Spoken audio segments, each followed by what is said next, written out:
안녕하세요. 저는 현재 지금 브레인 비전 팀에서 선임 맡고 있는 송형규라고 하고요. 어제 그 브레인 오디오 팀 그 교육에 이어서 오늘 브레인 비전 쪽 관련해서 여러분들이 같이 저희랑 공유하셨을 만한 내용들을 준비를 해봤고요. 일단은 제가 시작하기 전에 조금 알려드려야 되는 부분들이 좀 있어서 같이 알려드리고, 그리고 진행할 건데, 일단 어제랑 좀 느낌이 다를 게, 어제는 이제 브레인 오디오 같은 경우 여러분들이 아시다시피 저희가 지금 현재 사내 브레인 팀 내에 있는 오디오 조직에서 지금 하는 이제 업무와 그리고 이에 기반해서 여러분들 컨설턴트 분들께서 이제 함께 해주셔야 할 부분들을 소개를 해주셨을 텐데, 저희가 사내에서 지금 오디오 팀이라고 하지만 오디오 팀에서 실질적으로 다루는 기본적인 소리들이 일반적으로는 사람 목소리에 기반한 그 데이터들이 많아요. 근데 여러분들 브레인 비전 저희 클라우드 API에 있는 엔진들 보셨으면 아실 수도 있을 것 같은데, 저희 비전팀이 지금 다루고 있는 사실 데이터는 오디오 팀이 약간 사람 목소리를 다룬다면 저희는 사람 얼굴만 사실 다뤄야 되는 게 맞거든요. 근데 저희는 사실 그게 아니라 2D 이미지부터 비디오, 3D 데이터까지 사실 다루고 있어요. 그래서 어제 들으시는 것과는 조금 이제 다를 수 있다는 걸 좀 염두에 두시고, 저는 오늘 좀 더 제너럴한 부분에서 데이터에서 전처리 이런 부분보다는 여러분들께서 이제 컨설턴트 분들께서 실제 이제 클라이언트를 만났을 때 어떻게 대응해 줬으면 하는 부분과 데이터가 실제로 어떻게 되어 있는지 이런 양상들을 가지고 함께 약간 이야기를 해볼 수 있는 시간을 가져보고자 합니다. 그래서 어제 들으셨겠지만은 저희가 현재 전사적으로 저희가 대표님께서 말하시기를 레이어로 이렇게 있는 걸로 저희가 알고 계시면 될 것 같고, 이 중에서 저희가 지금 클라우드 API에서 지금 엔진 개발 부분에서 브레인팀 내에 오디오, 비전 NLP가 있습니다. 저희가 이제 비전팀을 맡고 있고, 그 비전 아시다시피 사실 딥러닝 하면 처음 만약에 여러분들이 공부를 해보셨으면 아시겠지만, 일반적으로 사실 딥러닝을 가장 배우기 쉬운 통로가 사실 비전이기는 해요. 왜냐하면은 데이터 자체가 눈에 가시적으로 보이고, 그렇기 때문에 여러분들이 실제 모델에서 어떻게 달라지는지 이런 것들을 파악하실 수 있을 것 같고요. 그래서 일단은 이제 이런 이야기들을 전반적으로 하기에 앞서서 저희가 함께 약간 이야기했을 만한 부분들을 먼저 짚고 넘어가고자 합니다. 먼저 여러분들은 항상 알았으면 좋겠다고 생각하는 게, 사실 고객사분들은 이제 컨설턴트 분들께서 만나보신 분들은 아시겠지만은, 사실 고객사분들은 일반적으로 저희가 인식하기로는 데이터, 그러니까 특정 어떤 부문에 있어서 이거에 대한 전문적인 지식이 있고, 저희는 어떻게 보면은 그 기술이나 모델에 있어서 딥러닝 모델에 있어서 저희가 전문적인 지식이 있어서 이런 것들을 저희가 콜라보할 수 있게 약간 중재해준 역할을 하신다고 중재하신 역할을 하신다고 알고 계시면 될 것 같은데요. 일단은 보통 저도 이제 여러 고객사를 만나보고 이전에도 이제 클라이언트를 많이 만나봤지만, 가장 이제 말씀하시는 것들이 그거예요. 그래서 딥러닝 하면은 다 그 사람 하는 거 다 해주는 거 아니냐, 원하는 거 다 해주는 거 아니냐 생각하는데, 그리고 보통 그런 분들의 인식의 그 기저에 있어서는 이 딥러닝이라는 모델이 사람의 뇌를 따라하는 거라고 보통 이해하고 계세요. 그런데 여러분들이 아시다시피 저희가 CNN 아니면 DNN 했을 때 그 뒤에 있는 뉴럴 네트워크는 사실 신경망이라는 뜻이거든요. 한국말로 했을 때. 그래서 어떻게 아시면 되냐? 사실 우리 몸에서도 뇌에만 신경이 있는 게 아니라 저희 몸에도 신경이 여러 가지가 있잖아요. 그래서 여러분들이 아시는 많은 그런 모델들 중에서는 실질적으로 뇌를 모사하는 게 아니라 신경망을 사실 모사해서 탄생한 모델들이 굉장히 많습니다. 그래서 제가 갖고 온 거는, 혹시 이 영상 아시나요? 처음 보시는 분들도 있을 것 같은데, 사실 저는 학부 전공 백그라운드가 뇌공학과예요. 그래서 저는 원래 신경이랑 뇌공학과를 하다가 딥러닝으로 넘어온 케이스인데, 그래서 제가 항상 보여드리는 그림이 영상이 이거여서 한번 잠깐 보여드리겠습니다. 이건 뭐냐면은, 실제 약간 작은 생물체가 있어요. 이 생물체는 다른 생물체들이랑 다르게 사람이 약간 저희가 개념 지도라는 유전자에 대한 모든 지도를 아는 거잖아요. 이 생물은 사람이 이 생물에 있는 모든 신경망을 모두 파악하는 생물이 있어요. 그래서 어떤 실험을 했냐? 이 생물이 가지고 있는 그 신경망 구성 방식들을 커넥션을 이렇게 똑같이 이어주고, 이거에 동일한 이제 웨이트를 넣었을 때 어떻게 움직이는지를 실험을 해본 거예요. 그래서 이 로봇이 결국 그 생물이랑 동일하게 지금 재현됐다고 보시면 되는데, 사실 이 생물체는 선충이라고 해서 엄청 작은 생물체고 현미경으로 봐야지 보여요. 그래서 그만큼 어떻게 보면은 뇌라는 조직이 없고 신경망으로 이루어진 생물체거든요. 그럼에도 불구하고 어떻게 보면 이렇게 움직이는 거나 인식을 해서 본인이 벽이 있는 걸 인식하고 이거에 맞게 움직이는 영상을 보실 수 있습니다. 그래서 어떻게 보면은 그러니까 보통 일반인 분들이 아시는 이런 뉴럴 네트워크라는 게 비단 뇌뿐만 아니라 신경망을 모사해도 어느 정도는 그런 저희가 생각하는 머신이 해줬으면 하는 그런 역할들 모두 충분히 해낼 수 있습니다. 이제 일일이 제가 이제 보여드리려고 하는 것들이, 혹시 등록님 혹시 공부 이전에 해보셨거나 접해보셨으면 아시겠지만은, 뭐 VGG나 레지넷이라는 용어는 사실 우리나라 블로그에도 많이 정리가 되어 있어요. 근데 이런 네트워크들을 보면은 실질적으로 하는 역할이 사진에서 어떤 물체를 분리해 주거나 아니면은 이제 앞에 있는 백번호를 사용을 해서 뒤에 있는 사진에 있는 어떤 사물들이 어디 있는지를 인식해주는 방식으로 진행이 되는데, 이 네트워크가 보통 여러분들이 아시다시피 아셨을 때는 이거 뉴럴 네트워크에서 그냥 인식을 해줘라고 생각을 하는데, 실제 여기에서 사람이 하는 거에 각각 대응을 해보면 어떻게 되냐.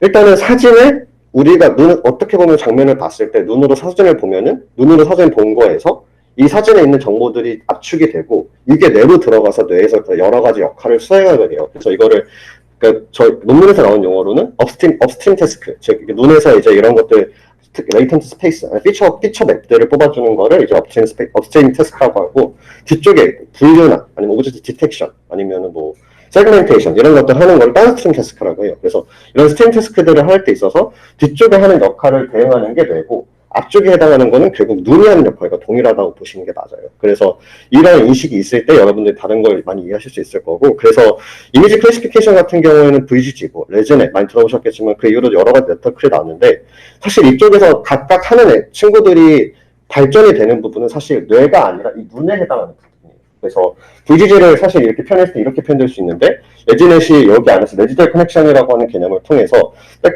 학습이 좀 더 빠르고 안정적으로 하는 구조를 띄웠는데, 사실 이것도 뒤에 있는 클래시피케이션에 해당하는 게 아니라 이 사진을 보고 사진을 피처 맵으로 씹어주는 이런 거를 잘 해주는 그런 네트워크를 만들었다 보시면 될 것 같습니다. 그래서 아셔야 될 것은 사람에게 대응을 해봤을 때 눈이랑 뇌에 해당하는 거는 극히 일부다라고 보시면 될 것 같아요. 그리고 실질적으로 딥러닝 네트워크들이 저희가 해야 되는 역할들은 사실 이 데이터들의 관점에서 봤을 때는 단순히 그냥 고차원으로 보내주는 함수라고 생각하시면 돼요. 그래서 가장 많이 예시를 드는 게, 저희가 예를 들어서 이미지가 어떤 종이 위에다가 한 색깔처럼 빨간 색깔처럼 있어요. 근데 이거를 한번 싹 뜯겨서 나누고 싶어요. 그럴 때 어떻게 하냐? 그냥 선을 쭉 그으면 되겠죠. 근데 예를 들어서 데이터가 이거 밖에 있는 동그라미랑 빨간 색깔이 있는 것들을 나누고 싶은데 저한테 주어진 건 칼 하나밖에 없어요. 그럼 이걸 어떻게 잘라야 될까요? 라고 했을 때, 그 딥러닝 네트워크가 결국에 비선형으로 함수를 만든다는 것은 이 데이터들을 종이로 있을 때는 우리가 잘랐을 때 바로 자를 수가 없으니까 이 종이라는 그 데이터가 있는 면들을 이렇게 상처형으로 펴내는 거예요. 이렇게 볼록하게. 그러면은 이쪽이 이렇게 볼록하게 올라오겠죠? 그때 칼로 이쪽을 싹둑 하면은 클래시피케이션을 할 수 있다. 그래서 어떻게 보면 클래시피케이션 하는 것 자체는 항상 쉬운 레이어, 보통 쉬운 방식들로 하고, 이 데이터들을 결국에 저희가 보기 좋고 실제로 우리가 원하는 대로 분류할 수 있게끔 해주는 게 결국에 뉴럴 네트워크가 비선형으로 만들어지는 이유다라고 보시면 될 것 같아요. 그래서 이 데이터들을 결국 우리가 보기 쉽게 만들고, 그러니까 어떻게 보면 잘 정렬되도록 온라인을 해주고 이런 역할을 하는 것들이 인코더의 역할이고, 인코더를 한 것은 아까 봐주셨던 눈에 해당하는 역할이라고 보시면 될 것 같습니다. 그래서 이제 비전 엔진들 이야기 쉬운 방법이라고 해서 제가 준비를 해봤어요. 저희 기술평가 자료 이런 것들 보셨으면 아시겠지만은 저희가 지금 현재 보통의 딥러닝 모델들이 일반적으로 이 두 개로 나눠진다고 생각하시면 돼요. 그래서 첫 번째 뭐냐? 어떤 인풋 데이터. 저희가 생각했을 때는 이 비전에는 사진, 아니면 비디오, 아니면 3D 포인트 클라우드, 3D 오브젝트 데이터도 저희가 다뤄본 적이 있거든요. 그래서 이런 데이터들을 들었을 때 실제 뉴럴 네트워크가 원하는 것처럼 그러니까 잘 소화할 수 있도록 이거를 인코딩이 이걸 데이터를 잘 소가 약간 뭐라 그러죠? 씹어주는 것처럼 영을 뭐라고 하시면 까먹었는데 영어를 그것처럼 데이터를 잘 이제 가공을 해주고 그 데이터를 보내준 피처 벡터를 통해서 우리가 원하는 역할들을 해낸다라고 보시면 될 것 같아요. 그래서 비전에서 말하는 보통 일반적으로 이제 트랜스퍼러닝, 전이학습, 파인 튜닝이라는 그 개념들이 굉장히 많이 사용되는데, 이런 개념들을 보시다시피 보통 저희가 이제 파인 튜닝 프리트레인드 네트워크가 트랜스퍼러닝을 할 때 일반적으로 인코더에 해당하는 것들을 학습을 시킨 다음에 이 네트워크에 있는 웨이트들을 그대로 가져가요. 근데 이게 저희가 파인 튜닝 하면 돼요, 트랜스퍼러닝 하면 돼요. 그래서 이미 학습된 걸 가져다가 쓴다 이렇게 하는데, 그 개념이 뭔지 확실하게 파악해드리기 위해서 이 피규어를 준비해봤고요. 인풋이 만약에 이미지라고 했을 때 저희가 만약에 이거를 분류하는 걸 하고 싶다. 그러면은 이 아웃풋은 실제 이미지가 해당하는 카테고리 클래스 아이디가 될 거예요. 그래서 뭐 강아지면 강아지, 고양이면 고양이. 거기에 대한 숫자가 나올 건데, 이미지넷이라고 하는 이제 데이터가 있어요. 많이 들어보셨다시피 들어보셨을 수도 있을 것 같은데, 클래스 아이디가 1000개가 있습니다. 그래서 데이터는 자체가 130만 장 정도 있고요. 각 클래스당 1300개씩 데이터가 보통 구비가 되어 있어요. 그래서 이걸 가지고 저희가 이걸 학습을 시키면은 어떻게 되냐? 아까 말씀드렸던 인코더가 되게 눈에 해당하는 역할이고, 눈이 이거를 잘 보면서 이제 눈도 어느 정도 학습이 되겠죠? 그리고 분류하는 EFC, 뒤에 있는 레이어들이 그 눈이 씹어준 그 정보를 데리고 이게 어떤 클래스인지 분류하는 역할을 하게 됩니다. 근데 이제 그러면은 이 사실상 분류를 하는 역할을 하는 건 뒤쪽에는 FC 레이어들 해주는 거고, 이 이미지를 실제로 우리가 시멘틱, 그러니까 어떤 의미론적으로 이거를 의미를 추출해 주는 것은 이 눈에서부터 생각하는 VGG 앞쪽에 있는 인코더들이 해주는 거라고 보시면 돼요. 그래서 파인튜닝을 한다는 것은 무엇이냐? 뒤에 있는 이런 FC 레이어들을 떼내고 앞에 있는 눈을 가지고 와서 다른 거에 쓸 수 있다는 거예요. 그래서 예를 들어서 오브젝트 디텍션, 그러니까 사진을 봤을 때 사람이 여기 있다, 차가 여기 있다 하는 것들은 결국에 저희가 어떻게 보면은 눈에 당하고 학습한 거는 이전에 어떤 태스크가 어떤 것인지 관계없이 결국에 눈에 대해 학습을 한 건 그대로 가져올 수 있잖아요. 그래서 그 앞에서 학습했던 그런 프리트레인드 웨이트를 일로 가져오고 뒤에 우리가 하고 싶은 그런 학습 레이어를 추가한 다음에 다시 학습을 시키거나, 학습을 시킬 때에도 사실 보통 파인튜닝의 개념은 이거를 그냥 프리즈하고, 그러니까 즉 그냥 여기는 학습에 돌아가지 않고 원래 기존에 있던 그 웨이트들을 데리고 그대로 사용을 하는데, 이것 같은 경우를 실제로 태스크별로 어느 정도는 다를 수 있는 게, 저희가 실제로 다른 태스크 할 때는 이걸 풀어줘야 되는 경우가 있고 열어줘야 되는 경우가 사실 각각 있어요. 그래서 이걸 전략적으로 열어주거나 풀어주거나를 사이언티스트들이 보통 하고, 이 뒤에 있는 레이어도 다 붙여갖고 일종의 모든 여러분들이 아시는 오브젝트 디텍션 그런 모델들이 이렇게 출력이 될 수 있겠다라고 보시면 될 것 같습니다. 그리고 저희 이제 그 클라우드 API 엔진들 보시면 알겠지만은 저희가 지금 제너레이션도 하고 있어요. 예를 들어서 아바타 엔진이라든지 아니면 여러 가지 저희가 이미지를 만들어내고 일종의 슈퍼 레졸루션 이런 저희 API도 있거든요. 그래서 사진에 있는 화질을 고해상도로 만들어준다든지 이런 것들이 있는데, 사실 이런 부분들은 어떻게 보면은 아까 말씀드렸던 눈이 해주고 나서 이거는 사실 뇌에다가 조금 대응하기는 조금 어려워요. 어떻게 보면은 사람의 얼굴을 움직인다는 거를 저희가 실생활에서 사람이 그렇게 만들지는 않잖아요. 근데 이건 어떻게 보면 저희 뇌에 있다는 거라 생각하시면 되는데, 이것도 결국에는 신경망에 해당하는 거다 보니까 저희가 상상하는 그런 그림을 상상하는 그런 모습으로 사람이 움직이게 만들어준다, 이런 역할을 하는 뉴럴 네트워크를 모방하기 위해서 디코더라는 개념이 있고, 그래서 인코더가 결국에 이미지에 대해서 이런 정보들을 축약을 해준 다음에 이 정보를 가지고 우리가 원하는 확성된 이미지나 아니면 좀 더 고화질의 이미지를 만들어낸다거나 다른 역할을 하는 것들을 만들어낼 수 있다고 보시면 될 것 같습니다. 그래서 제너레이터의 경우에도 결국에 앞쪽에는 눈이 해당하는 역할, 사진을 결국에 의미론적으로 만들어주는 인코더가 필요하다는 걸 알고 계시면 될 것 같고요. 네네네. 그 질문이 있는데요. 네네네. 그러면 여기에서 이거를 활용해서 슈퍼 레졸루션이라는 기술을 구현하셨다면은 네. 인코더 과정에서 인포메이션 손실이 있었을 텐데, 네네네. 그런 손실된 걸 가지고 디코더로만 갖다 붙인다고 해서 더 높은 해상도를 얻을 수 있는지가 좀 궁금하거든요. 네, 말씀드릴게요. 사실 이거 저희가 일단 앞층을 좀 더 약간 개괄적인 설명을 하고 뒤쪽에 이제 엔진에 대해서 궁금하신 거 있으면 제가 질문을 받으려고 했었는데요.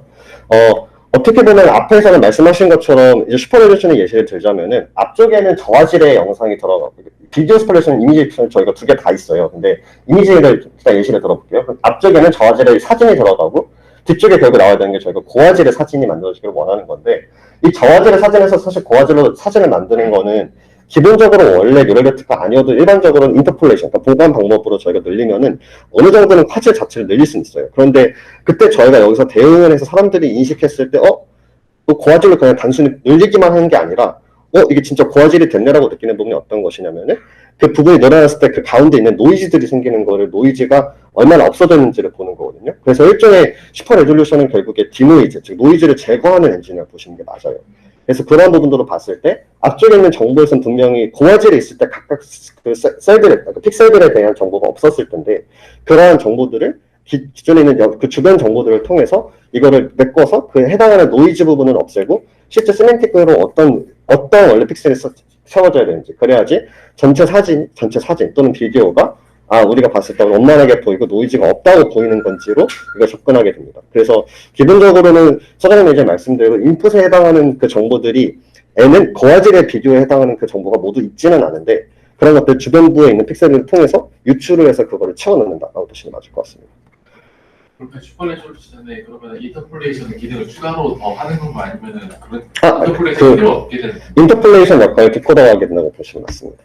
그리고 제가 이제 뒤에다 보여드릴 것들이 실제로 이제 그러면 얼굴 만드는 것도 단순히 인코더 디코더만 했냐? 사실 그건 아니겠죠. 말씀하신 것처럼 인코더 디코더는 어떻게 보면은 이 사진에 대한 정보를 출력을 해주고 디노이즈라고 아까 봤을 때 뭐 슈퍼 레졸루션이나 일종의 디노이즈 엔진은 저희가 지금 만들어 놓은 것 같은 API 기다리고 있는데, 이러한 엔진들 같은 경우에 결국에 실제 이미지 전반에 대한 어떤 그런 맵들을 통해서 다른 네트워크들이 유출을 하고, 이 인코더 디코더 사이에서 이게 부가되는 역할을 해준다거나, 아니 디코더 각각의 레이어에서 저희가 이거에 대한 정보를 피드를 시켜줘서 이 정보를 통해서 디코더가 이거를 이미지를 합성할 수 있도록, 아니면 다른 역할을 할 수 있도록 만들어낸다고 보시면 될 것 같아요.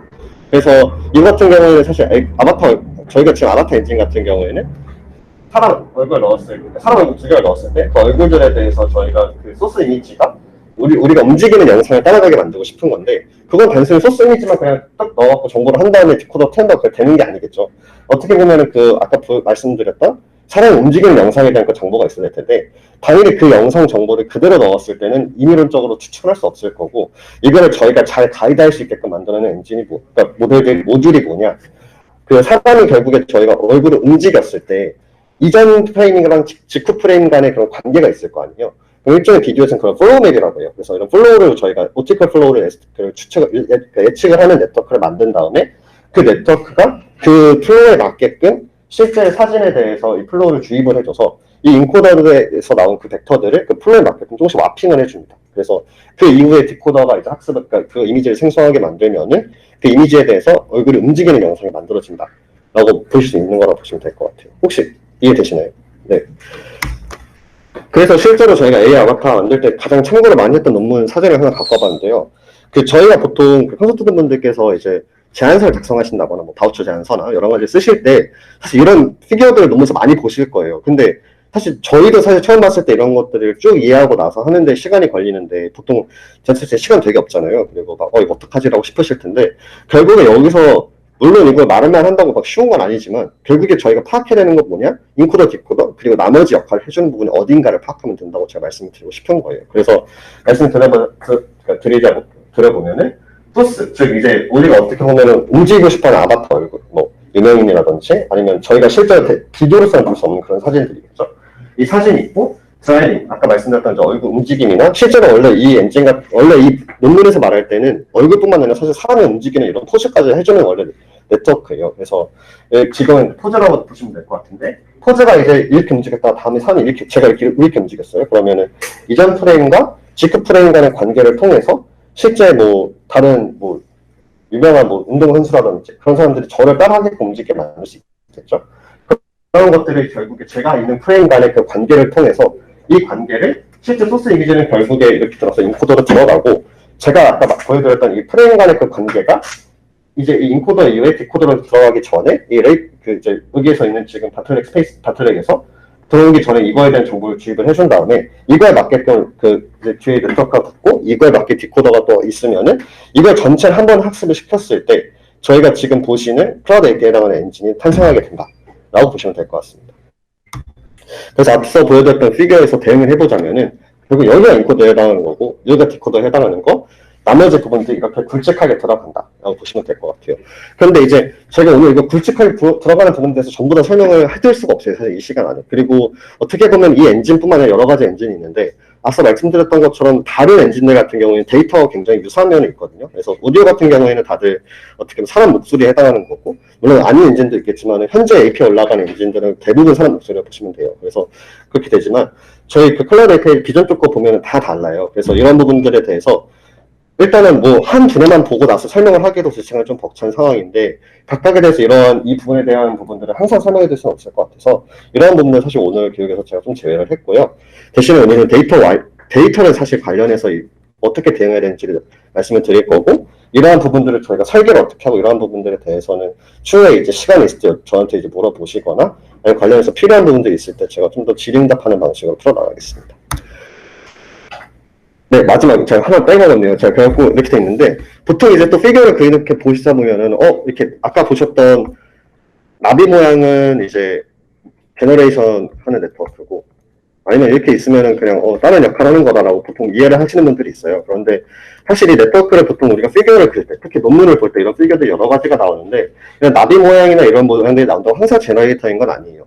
이 나비 모양 네트워크는 결국에 보통 어떤 걸 표현하냐면은 이미지에 대해서 이런 정보를 좀 축약을 해주고, 이 시멘틱으로부터 사실 새로운 그러니까 디코더를 통해 나왔던 그 아웃풋 자체가 일종의 이미지에서 각각 대응하는 어떤 데이터면은 이런 나비 모양의 네트워크가 나올 수 있거든요. 그래서 아까 말씀드린 제너레이터 같은 경우는 결국 이미지를 넣어서 이미지가 나오길 기대하겠다는 당연히 나비 모양일 건데, 다른 태스크 중에서 예를 들어서 세그멘테이션을 생각을 해보면은, 세그멘테이션이라는 건 사진에서 우리가 원하는 차의 이미지를 이렇게 따주거나 이렇게 하는 건데, 그거는 결국에 각각 픽셀에 대해서 이 클래스가 어디에 해당하는지를 보고 이거의 시멘틱에 맞게끔 오려주는 역할을 해주는 거거든요. 그래서 어떻게 보면 이 데이터를 표현하기 위해서는 단순히 그냥 아까 오브젝트 디텍션 같이 그냥 네모 박스를 치는 건 어떻게 보면 좌표 4개는 할 수 있겠지만, 시멘틱 이런 거 표현하는 건 사실 결국에는 디코더에 있어서도 저희가 학습을 할 때 이미지 형태를 보통 보게 돼요. 그래서 세그멘테이션 같은 경우는 결국 아웃 자체가 이미지다 보니까 여기에 있어서도 어떻게 보면 나비 모양 네트워크로 보통 논문에 표현이 됩니다. 그래서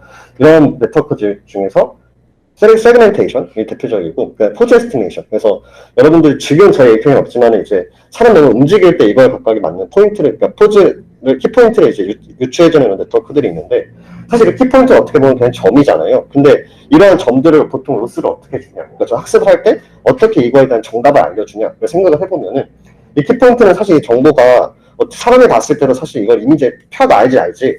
그냥 놓고 보면은 사실 이거에 대한 그 시멘틱 정보 각각에 있는 이런 본인들과의 관계를 유추하기 굉장히 어려워요. 점으로도 저희가 값으로 보면 사실 어렵잖아요. 그래서 이런 것들을 각각 점에 있어서 이 점을 기준으로 약간 이렇게 봉우리를 만든 다음에 가우시안 분포를 원래 이렇게 뿌려줘요. 그래서 실질적으로 이 점에 해당하는 부분만 딱 주는 게 아니라 이 근처쯤 오면은 예를 들어서 네트워크 같은 여기 유출했었는데 보니까 여기 산이 있어갖고 이쪽 가까워질수록 로스가 쭉쭉 떨어지는 구조를 주어서 단순히 그냥 디스크리트하게, 그러니까 이산적으로 여기 있을 때 아니야, 여기 있을 때 아니야, 여기 있을 때 맞아 라고 주는 게 아니라 여기 있을 때 가까워지고 있어 이쪽을 유추해주는 그런 방식으로 주기 위해서 이러한 데이터 아웃풋을 기준으로 로스를 준다고 생각하시면 될 것 같아요.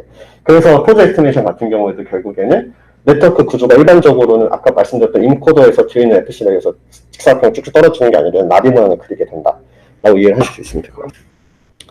자, 그래서 오늘 말씀드릴 건 사실 데이터 위주로 제가 준비를 해봤고, 이거에 관련해서 일단 얘기를 쭉 한 다음에 이후에 이제 잠깐 쉬고 뒤에 가서 이제 API에 대해 설명을 드리려고 합니다.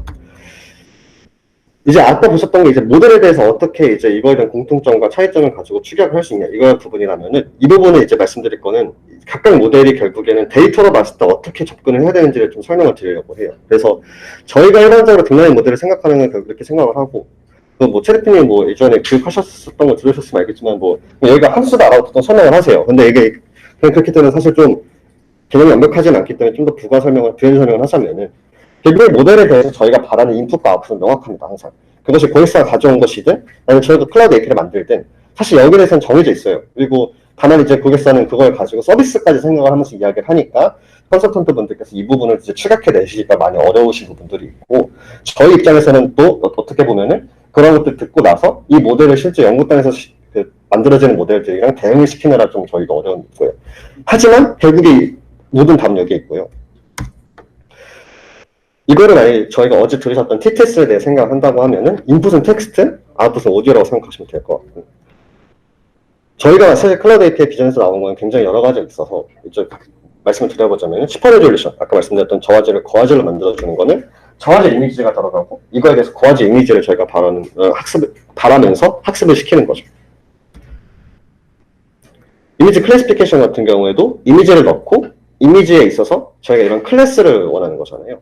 근데 이제 보시면 여러 가지, 이제 내일 보실 이제 벌트 잠깐 말씀드리고 다음 얘기할 것 같은데, 벌트 같은 경우에는 저기 NLP 내일 모델을 보시게 될 거예요. 모델 같은 경우에는 실질적으로 저희가 인베딩, 그러니까 워드 인베딩 같은 걸 넣어서 결국엔 여기가 어떤 문장을 만들어내고 문장들에 대해 분류를 하거나 이런 역할을 하게 됩니다. 그래서 사실 이렇게 인풋 아웃풋을 봤을 때 이렇게 정의가 될 수 있는데, 결국에는 항상 말씀하신 것처럼 이게 펑션이라고 보시면 돼요. 함수인데, 함수보다 사실 함수라는 개념도 어떻게 보면은 약간 이거 고객사한테 이거 함수여라고 말하면 전혀 못 알아듣거든요. 그래서 근데 사실 이게 당연히 이건 딥러닝 모델이라고 말을 하고, 이걸 결국에 우리가 추격을 해서 이런 접근을 해봤을 때 함수적인 접근을 저희는 취하는 거고, 실제 연구단에서 있는 모든 논문들이 최근에 이런 펑션이라는 개념을 취했어요. 그런데 이제 요즘 또 논문 연구단에서 약 3년 전부터 이제 어떤 개념들이 나오냐? 이걸 그냥 단순히 펑션도 결국엔 맵이다. 그래서 어떻게 보면 일종의 딕셔너리의 역할을 한다라고 보시면 될 것 같아요. 그래서 이게 지금 저희는 항상 이런 뉴럴 네트워크들이 저희가 딱 원하는 걸 넣었을 때, 저희가 이미지나 이런 정보를 넣었을 때 원하는 정보들을 추출할 수 있게끔 하는데, 이런 것들을 어떻게 보는 접근들이 많아졌냐. 이거가 어떻게 보면 이제 도서관 아니면 뭐 사전이 있어요. 그러면 거기에다가 저희가 이미지로 넣는 거를 키라고 일종의 생각을 하고 그 키에 맞는 밸류들이 이미 정해져 있습니다. 그래서 그 키밸류에 대한 쌍들에 대해서 사람들이 넣는 이미지나 비디오가 결국에 대해서 쿼리가 해당하는 거고 그런 질문값이나 이런 걸 어떻게 해당해야 될까라고 했을 때 이런 네트워크들은 이미 정해져 있는 그 수백만 가지 그런 가지수 중에서 이거 유사한 거를 추출하거나 아니면 가장 동일한 거에 대한 밸류를 추출해준다라는 접근이 굉장히 많아지고 있어요. 그래서 이런 부분들에 대해서 어떻게 보면은 단순히 저희가 뭐 예전에 뭐 초등학교, 중학교나 고등학교 때 배우셨던 집합에 대해서 그러니까 뭐 정의역, 취업, 정의역, 공역, 해갖고 여기 안에서 취업 하는 것처럼 이렇게 접근을 해도 굉장히 이제 무방해진 상황이 되었다. 일반적으로 저희가 지금 모델들이 나오는 것들이 보통 이러한 접근들을 취하고 있다고 보시면 될 것 같고요. 좀 약간 들뜬 이야기일 수 있을 것 같은데 좀 더 축약을 해서 말씀드려보자면은 결국에 저희가 이제 고객사 데이터에 대해서 저희가 접근을 할 때 딱 두 가지예요. 어떤 거냐? 저희가 이 사진을 보고 예를 들어서 좌표를 만약에 얻고 싶어요. 오제 디텍션에서 어느 부분에 이제 사물이 있는지를 파악을 하고 싶은데 이러한 부분들은 사실 사진 하나를 줬을 때 사람이 그리려고 하면 딱 명확하게 그려져요. 물론 이제 뭐 작업자가 따라서 약간 박스가 오너부터 조금더 할 수 있는 건 물론 그런 여지는 있겠지만 기본적으로 사물이 어디에 있어라고 했을 때 그 사물이 어디 있는지 짚었을 땐 다 동일하게 짚는다는 거죠. 근데 예를 들어서 저희 이미지 제너레이션, 뭐 스타일 전이학습이라든지 말씀드렸던 아바타라는 생각을 해봤을 때 제가 이렇게 움직인다고 해서 이 사람이 동일하게 어떻게 움직이는지에 대해서는 모든 네트워크들 만드는 게 다르고 그렇게 만든 것들 자체에서 정답이라는 게 사실 있을 수가 없어요. 예를 들어서 좀 더 다른 이야기를 해보자면은 인페인팅이라는 또 네트워크가 있습니다. 인페인팅은 뭐냐면은 사진에서 일정 부분을 잘라내고 이 부분을 채워 넣는 거예요. 그래서 최근에 이제 어떤 것들이 있냐? 뭐 사진에서 내가 지우개 내고 치면 그냥 하얀 색깔을 치워다 버리는데 이걸 인페인팅 네트워크를 사용해서 하면은 단순히 하얗게 칠해지는 게 아니라 주변부에 있는 픽셀 값들을 토대로 이거에 대한 정보를 유추한 다음에 이걸 채워 넣는다. 이런 방식으로 인페인팅을 접근하시면 되는데요. 인페인팅과 똑같은 게 인페인팅을 채워넣는 부분들에 대해서 답이 없어요. 그러니까 저희랑 물론 학습을 할 때 기존의 멀쩡한 이미지를 데리고 일부러 저희가 지워가서 어그멘테이션 하거든요. 그러니까 저걸 이렇게 찍고 나서 이쪽 부분을 지우고 이쪽 부분을 지우고 네트워크는 이 지운 부분을 유추할 수 있게끔 학습을 하는 방식으로 저희가 네트워크 훈련을 하지만 결론적으로 이걸 사용하는 데 있어서는 여러 가지 이제 훈련에 사용되지 않았던 이미지들을 만나게 될 텐데 그때마다 만들어지는 이미지에 대해서 정답이라는 게 딱히 없다는 거죠. 그래서 이러한 부분에 있어서 사실 제너레이션 같은 경우는 저희가 보통 대응하기로는 원투맨, 즉 어떻게 보면 저희가 넣었을 때 거기서 채워넣어야 되는 거에 대해서 여러 가지 정답이 있다고 보시면 되고 매니투원, 그래서 클래시피케이션이나 아까 말씀드린 디텍션 이런 것들에 대해서는 사실 정답이 있는 문제를 풀어나가는 거기 때문에 매니투원과 원투맨을 저희가 데이터 분포를 나눌 수 있다 파악하시면 될 것 같습니다. 그래서 이거에 따라서 사실 고객사를 가지고 오는 데이터가 굉장히 많아졌어요. 그래서 어떻게 보면 아바타 같은 경우는 만들어달라고 했을 때는 이런 사람들에 대한 이미지가 필요한 거고 어떤 것들은 사실 라벨링이 또 작업 필요한 이미지 데이터들도 있고요. 그래서 이런 것들에 저희가 어떻게 대응하는지를 좀 더 갖고 와봤는데요. 데이터의 결국 이거 사실 고객사라고 하기보다도 여러 가지 데이터들이 사실 형태는 세 가지가 있습니다. 저희가 실제로 모델을 학습을 하거나 이런 엔진을 만들고 특히 더욱더 나아가서 어떤 이제 고객사들한테 이런 엔진들을 저희가 이제 디플로이하기 위해서는 단순히 고객사 데이터만 사용하는 건 아니에요. 왜냐면 저희도 어떤 걸 알고 있냐면은 고객사들이 갖고 있는 데이터가 일단은 정제가 제대로 당연히 안 돼 있어요. 그리고 그 양이 굉장히 적습니다. 그래서 이런 부분들에 대해서 저희도 실제로 이제 퍼블릭 데이터, 그러니까 공공으로 연구단에서 오픈되어 있는 데이터들 중에서 이러한 데이터를 가장 비슷한 분포를 가진 데이터를 가지고 학습을 하고 이런 학습 결과를 시작으로 실제 고객사가 원하는 그 데이터에 맞게 전이학습을 시킨다거나 컨티뉴얼 러닝을 한다거나 이런 방법을 취해서 지금은 이런 엔진들을 만들고 있고요. 사실 그런데 이제 이런 부분들에 대해서는 어떻게 보면 컨설턴트 분들 다 아실 필요는 없어요. 이건 어떻게 보면 그걸 만들어내는 게 저희 소관이라고 저는 생각을 해요. 그래서 AI 사이언티스트들 그걸 만들 텐데 파악해서 우리가 함께 공유해야 되는 것은 무엇이냐? 결국엔 데이터라고 저는 생각을 해요. 그래서 데이터를 보면은 어떻게 있냐면 그러니까 엔진 학습 위해서 사용되는 데이터 세 가지를 보시면 돼요. 첫 번째, 페어드 데이터. 그래서 여기서 OCR을 하고 싶어요. 그래서 사진에서 있는 글씨들을 저희가 다 따내고 싶다 하면은 이 사진이랑 이 글씨에 해당하는 디텍션 정보 그리고 이 글씨가 실제 어떤 글자인지에 대한 정보들이 모두 다 매칭이 되어 있어야 돼요. 그래서 저희가 일반적으로 데이터를 받아봤을 때 이 사진 파일 이름이 00001.jpg다 하면은 00001.json이라고 합니다. 또는 txt 텍스트 파일 안에 이거에 대한 그 잡부 정보랑 이거에 대한 텍스트 값이 있어야지 실제로 모델 학습을 할 수 있다. 이걸 말씀드리는 거고요. 언펠드 데이터에 대해서 저희가 여러 가지 경험을 한 것들은 많고 실제로 언펠드 데이터는 이제 여러 가지 태스크 중에서 최근에 많이 사용되고 있고 저희 클라우드 API 엔진이 조금씩 올라오고 있다고 보시면 될 것 같아요. 그래서 언펠 데이터의 가장 대표적인 예시가 사실 아바타라고 보시면 될 것 같고요. 아바타 사실 저희가 학습할 때 데이터 모아보는 거 보면은 단순히 얼굴 움직이는 거는 그냥 사람 얼굴 움직이기 저희가 촬영을 했어요. 그래서 지금 컨설턴트 분들 계신 분들 중에서는 사실 촬영하신 분들이 없겠지만 저희가 올해 상반기에 저희 사내 구성원분들 데리고 그냥 저희가 데이터를 모은다고 2시간째 안 쳐놓고 그냥 촬영을 했어요. 그래서 한 10분 정도가 해줬고, 트리핑 사진, 영상도 있고 여러 가지가 있습니다. 그래서 이렇게 영상들을 모아놓고, 이거에 맞게끔 저희가 이제 이거를 경우에 따라서 펠드 데이터를 유출을 해서 이거에 맞게끔 학습을 시킨다든지, 아니면 이 언펠드 데이터 있는 걸 기준을 가지고, 그냥 단순히 그 데이터들끼리의 분포를 통해서 학습을 한다든지, 이런 방식을 취할 수가 있습니다.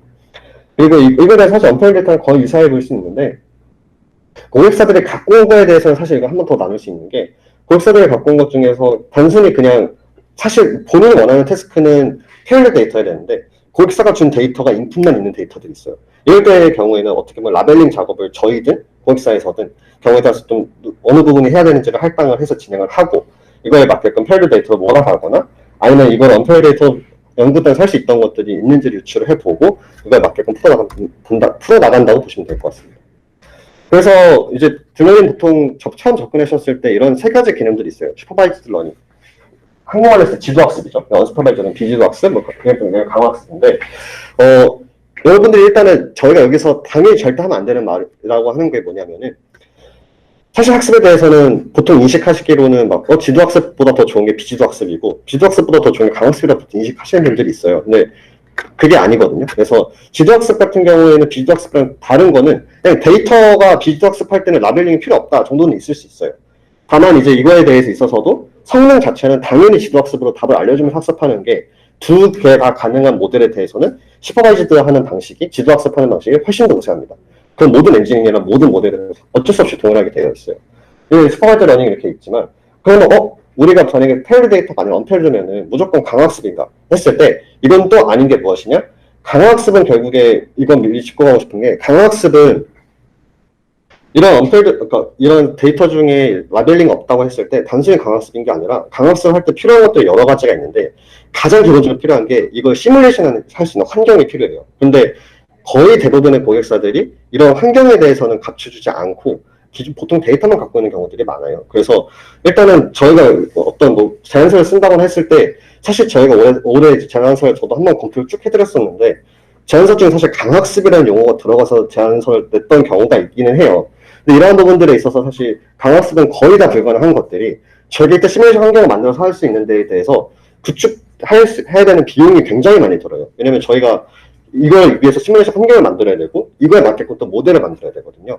그 실질적으로 강학습은 어떻게 보면은 어떤 아기를 키우듯이 아니면 강아지를 키우는 것처럼 그냥 계속 거기서 트라이앤 에러를 하면서 계속 반복을 하면서 이걸 키워나가는 건데 실제로 그렇게 만들어진 엔진들이 보통 보면은 그 결과가 어떻게 보면 디터미니스틱하지 않다. 즉 그러니까 하나의 똑같은 인풋을 넣었을 때 4번 나오는 결과가 다르거나 아니면 어떻게든 미스테이크 하는 경우나 에러 레이트가 굉장히 높아지는 경우가 있습니다. 그래서 저희가 대응했을 때는 강화학습에 해당하는 경우는 거의 대응을 하지 않고 있고 일반적으로는 저희가 슈퍼바이즈드 비주학습에서 필요한 데이터 분포를 통해서 저희가 이거에 대해서 접근을 한다라고 보시면 될 것 같습니다. 일단 데이터가 만들었다는 사실 저희가 판단하는 거 이제 알려드리려고 해요. 근데 이제 보통 여기서 저희가 보통 적자고 말하는 게 어떤 기준이냐 이런데 사실 논문 이런 것들 봤을 때 논문에서는 사실 본인들이 어떤 모델 그러니까 논문지 주장을 내가 이런 것을 했어 라고 하는 것들이 데이터가 적은데 이런 걸 했어 라고 주장하는 경우가 있어요. 근데 그럴 때 보통 데이터 작성의 기준은 어느 정도냐? 1000장 정도예요. 그걸 따지고는 완전 핵심할 수 있어 보고 1000장 정도에서 했어도 내가 다 해냈어 라고 보통 보는 경우가 많고 보통 많다. 언제는 구축이 돼서 논문을 중에서 사실 데이터셋만 그려보면 되는 경우가 있거든요. 그래서 내가 이런 데이터를 잘못 써서 이런 거 구축을 해서 이런 데이터 나중에 써봐 라고 논문을 이제 내는 경우들이 있고 이런 논문으로 파트의 논문들이 굉장히 파트에 많이 나옵니다. 그런데 이런 데이터를 봤을 때 보통 이제 처음에 하는 그런 데이터셋 논문들이 장수가 많지는 않아요.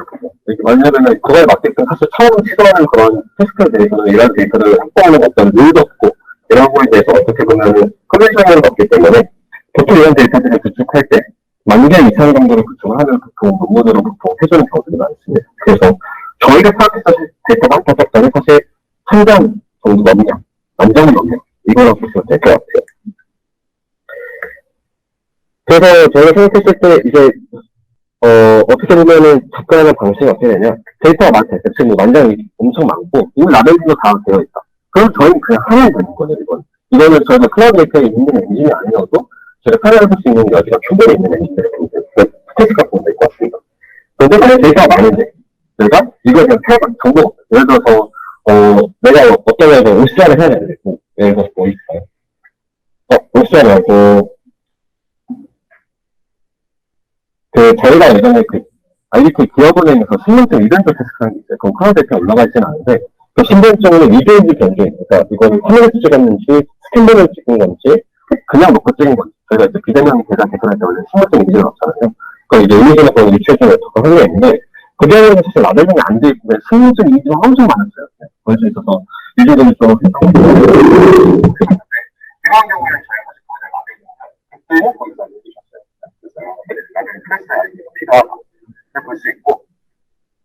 근데 이제 단순히 보통 이 데이터가 많다라는 경우는 클래스에 굉장히 많습니다. 잘 알고 있어서 데이터가 적은 경우에 어떻게 해야 되냐? 당연히 전략쓰기나 마이트닝을 써야 돼요. 이런 경우 데이터가 적고 대신에 이제 표현가 잘 되어 있다. 이런 경우에도 저희가 새로운 테스트로서 클라우드 인생이 없다고 하더라도 한 번쯤은 저희가 접해볼 수 있는 저희 테스트라고 생각하고 있고, 대신에 이제 이거에 대해서는 이 라벨링이 되어 있는 퀄리티에 저희는 평가 PC가 진행이 되었는데, 그 데이터의 퀄리티가 굉장히 보장이 되어 있어야지 각각 데이터가 차지하는 모든 수준 기준이 굉장히 높기 때문에 자체가 올랐다가 이제 정관 청수의 모델이 좀 굉장히 확실히 이상한 방향으로 가는 경우가 있을 수 있습니다. 그래서 이런 것들이 잘 되어 있어야 되고, 이런 저희가 말씀드렸던 그 선정이라고 하는 것이 각 클래스별로 운영을 하고요. 사실 근데 보통은 그 클래스를 모두 다 학교로 선정이 안 되는 경우도 굉장히 많거든요. 이런 경우들이 있어서는 뭐 집들이 제가 진행해야겠죠. 그리고 이제 일반적으로 요즘 어떤 것들이 있냐면은 데이터 합성하는 경우가 굉장히 좀 많아졌어요. 그래서 데이터 자체가 그 경우는 뉴럴에서 학습을 시켜서 그걸 기준으로 학습을 진행하는 거예요. 가령 OCR 같은 거 예시를 들어보자면은 OCR에서는 사실 레코레이션 디텍션 모두 데이터가 없어도 어느 정도 학습이 가능해요. 그래서 레코레이션, 그러니까 글자가 어떤 건지 저희가 유추하는 거는 사실 어떻게 보면 이제 모든 OCR가 가능한 건 아니겠지만 사실 안에서 서류인 걸 사진에서 복사하고 싶어 하면은 서류랑은 하나도 없게 대신에 콘텐츠거든요. 그래서 저희가 이런 콘텐츠를 어느 정도 실제 노선에서 해당하는 그 노선들에 해당하는 콘텐츠를 유추한 다음에 그 콘텐츠 쭉 나열하고 그걸 맞게끔 텍스트 중에서도 이런 다큐멘트 나오는 텍스트를 쭉 저희가 딕션을 쭉 뽑아내는 다음에 그에 맞게끔 데이터를 만들어내고 그 뒤에다 저희 논지를 일부러 추가를 해서 실제 스캔한 것과 비슷한 인지를 만들어낸 다음에 그 데이터 다시 학습을 시킨 방법이 있습니다.